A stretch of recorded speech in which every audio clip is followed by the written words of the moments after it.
दोस्तों अभी रूसी विदेश मंत्री का एक प्रेस कॉन्फ्रेंस हो रहा था।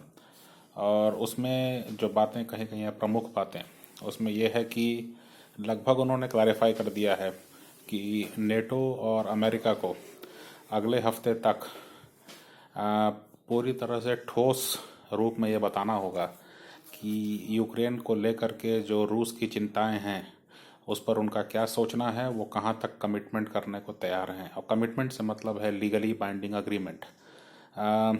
बेहद ही कड़ा रुख अख्तियार करते हुए जो सरगई लैवरोव जो रूसी विदेश मंत्री हैं और पुतिन के बहुत ही खास माने जाते हैं, बहुत ही भरोसेमंद उनके कैबिनेट मिनिस्टर हैं। उनकी तरफ से ये कहा गया है कि रूस जो है वो अ, अ, बहुत लंबे समय तक इंतज़ार नहीं कर सकता है इस मुद्दे पर, और इसलिए जो है पश्चिम को इस बारे में जल्दी से जल्दी जवाब देने की कोशिश करनी चाहिए। उन्होंने ये भी कहा कि फिनलैंड और स्वीडन जो अभी तक नेटो के मेंबर नहीं हैं, उनके लिए ठीक होगा कि वो नेटो के मेंबरशिप में न जाएं, क्योंकि इससे जो है रूस की आ, जो सॉवरेंटी है, रूस के लिए खतरा पैदा होता है। और इससे इसके बाद जो है रूस को अधिकार होगा कि वो कोई कार्रवाई कर सके। इसके अलावा यूक्रेन के मुद्दे पर ही उन्होंने कहा कि न सिर्फ नेटो को यहाँ पर नहीं होना चाहिए, बल्कि अमेरिका के भी मिलिट्री एक्टिविटी या उनके हथियार यहाँ पर नहीं आने चाहिए यूक्रेन में।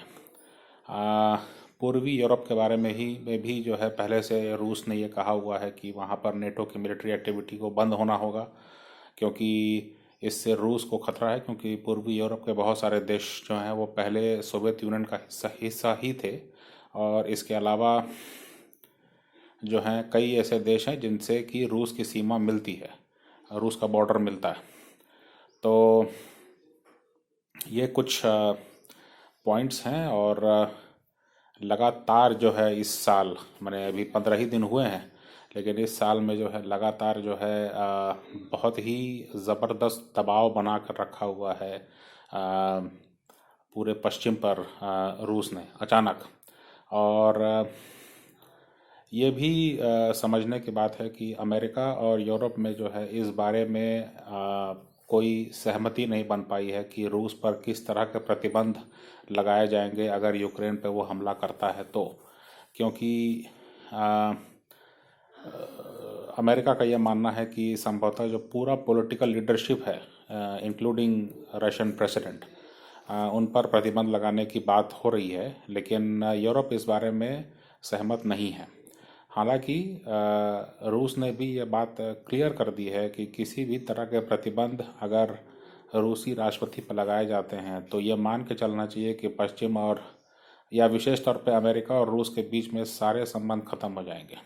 और ये बहुत बड़ी चेतावनी है, क्योंकि स्पेस स्टेशन से लेकर के दुनिया में हथियारों के मुद्दे पर, हथियारों के प्रचार प्रसार के मुद्दे पर, या जो सेंसिटिव टेक्नोलॉजीज़ हैं उनको रोकने के मुद्दे पर, या दुनिया में जो अन्य इलाके हैं वहाँ पे जो सुरक्षा है कैसे मुहैया कराई जाए उसके मामले पर, या सिक्योरिटी काउंसिल में जो है कोऑर्डिनेशन हो, या क्लाइमेट चेंज के मामले में कोऑर्डिनेशन हो, इसमें रूस को दरकिनार नहीं किया जा सकता है।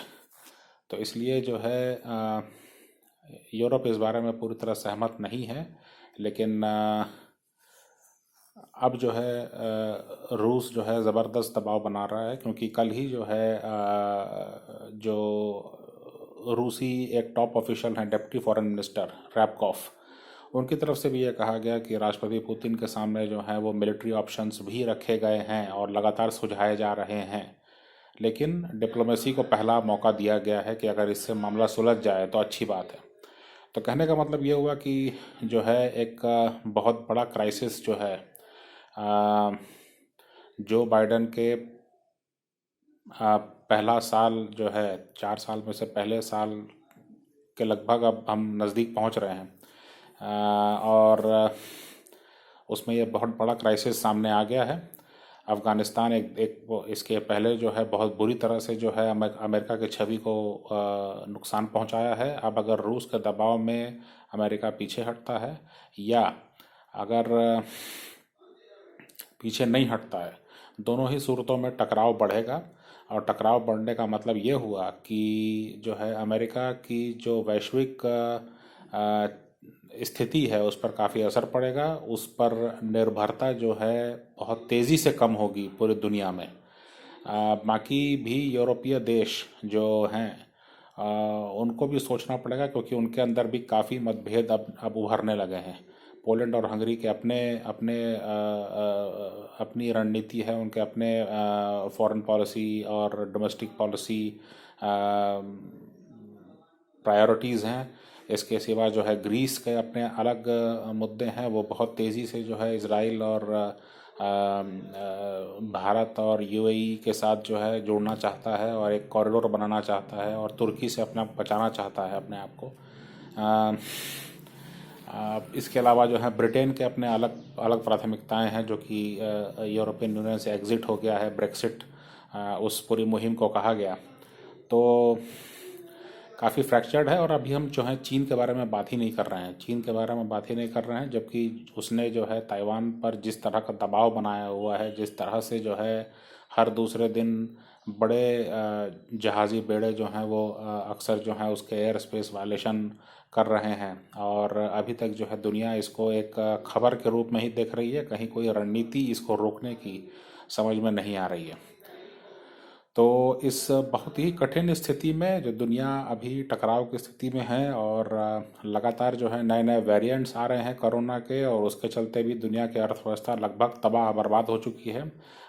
इस बार जो है ओमिक्रॉन के फेज़ में जो है ये भी देखा गया कि जो है दुनिया भर में कई सरकारें, या दुनिया भर में कई ऐसी सरकार, दुनिया भर में कई ऐसी देशों की प्रांतीय सरकारें जो हैं उनकी तरफ से ये कोशिश रही कि भाई इस बार जो है अर्थव्यवस्था को चोट नहीं पहुंचाना है, लॉकडाउन नहीं होना है, और एडमिनिस्ट्रेटिव तरीके ढूंढे जा रहे हैं अब। मेडिकल और उससे ज़्यादा जो टेक्निकल और मेडिकल पहलू हैं उनसे ज़्यादा एडमिनिस्ट्रेटिव तरीके ढूंढने जा रहे हैं कि क्यों ना हम इसको पेंडेमिक से हटा करके जो है एक आम फ्लू के ही कैटेगरी में डाल दें, और उसके बाद जो है इस पर हो हल्ला होना बंद हो जाएगा। मैंने इस तरह की बातें अब चलने लगी हैं पूरी दुनिया में। तो अमेरिका में बड़े पैमाने पर वैक्सीनेशन हुआ है, लेकिन अमेरिका में जो है वो केसेस कम नहीं हो रहे हैं, केसेस बढ़ते जा रहे हैं, और हॉस्पिटलाइजेशन भी वहाँ पर बहुत ज़्यादा सुनने को मिल रहा है। तो अब देखने वाली बात यह है कि जो दुनिया की स्थिति है वो बहुत गंभीर दिख रही है। क्लाइमेट चेंज एक रियल चैलेंज है।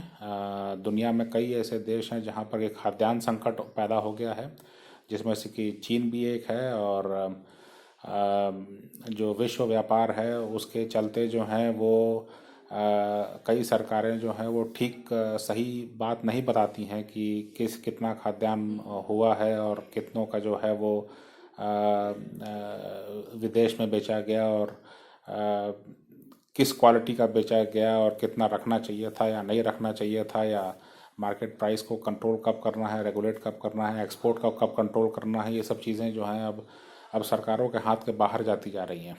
तो कुल मिलाकर के स्थिति बहुत ही विकट होती जा रही है। और आज जो रूसी विदेश मंत्री, जो कि एक सही मायनों में जो है हर तरह से राष्ट्रपति पुतिन के प्रशासन का जो सबसे सबसे चर्चित चेहरा है और सबसे माना हुआ चेहरा, और मतलब ये माना जाए कि उनकी तरफ से कोई बात कही गई है तो बिल्कुल रूसी सरकार की तरफ से ये वो बात एकदम मन बना करके और हर तरह से सोच समझ के कही गई होगी। उन्होंने जो है स्पष्ट रूप से ये कहा है कि अमेरिका और नेटो का जो है हमेशा इंतज़ार नहीं करते रहेगी रूसी सरकार, और वो बहुत जल्दी यूक्रेन के मामले पे, जॉर्जिया के मामले पे, पूर्वी यूरोप के मामले पर जो है एक ठोस प्रस्ताव दें लिखित में, और लीगली बाइंडिंग एग्रीमेंट से ज़्यादा से कम में जो है बात नहीं बनेगी। क्योंकि उनका कहना है कि गोर्बाचोव के समय में भी जो है सब पॉलिटिकल कमिटमेंट दिया गया था ज़बानी तौर पे, लेकिन उसका पालन नहीं हुआ, और अब तो पश्चिम जो है उसको मानने से भी इनकार करता है। तो इस तरह के दावों के साथ जो है टकराव बहुत ज़्यादा बढ़ता हुआ दिख रहा है।